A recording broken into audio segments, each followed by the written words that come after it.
جج نے کہا تم کیا کہتے ہو؟ اس نے کہا میرا جواب یہ ہے کہ جو لفظ اس نے استعمال کیا ہے جس کو میں نے قتل کیا،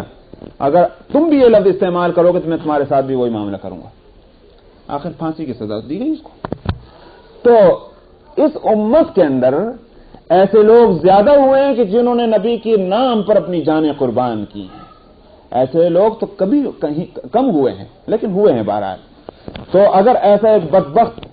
اس امت کے اندر پیدا ہوا ہے جس کے مرتد اور کافر ہونے میں اب کوئی شبہ نہیں رہا ہے، اس کے ساتھ اس کے مقابلے میں ہزار نہیں، لاکھ نہیں، کروڑ ملین لوگ وہ ہوں جو اس بات کا اعلان کریں کہ ہمارا جو ہے ہماری نیند حرام ہو چکی ہے اور ہمیں سخت غموں کو ہم اس کو برداشت کرنے کو تیار نہیں۔ ایسے تو کہنے والے ہونے چاہیے